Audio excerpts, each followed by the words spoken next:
Vamos, chiquitín. Vamos, chiquitito.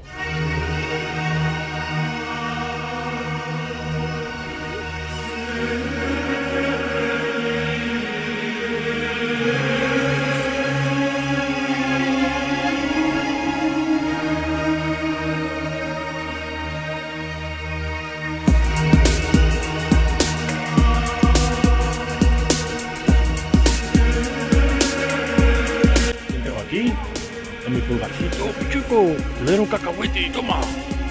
Qué cosita. Voy a poner cacahuete en la boca.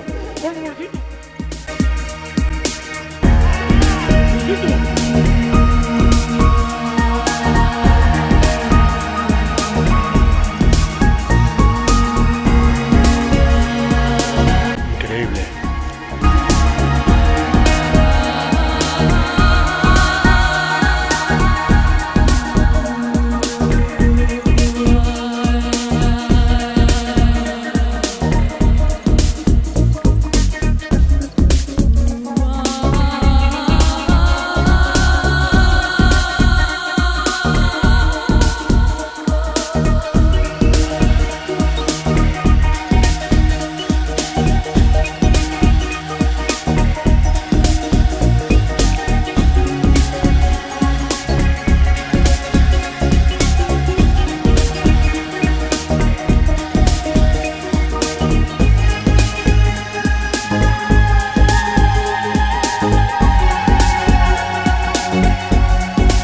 De arriba.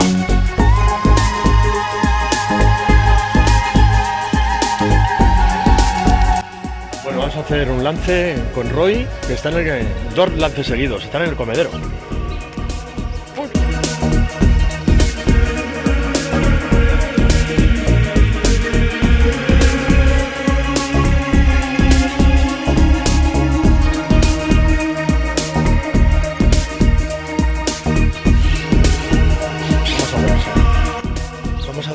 Con un gorrión que está posado en el árbol.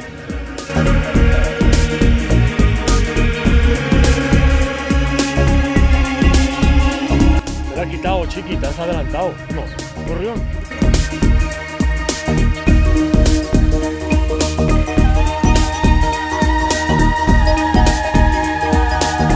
Un gorrión increíble, ¿eh? Le he llamado y viene a la boca.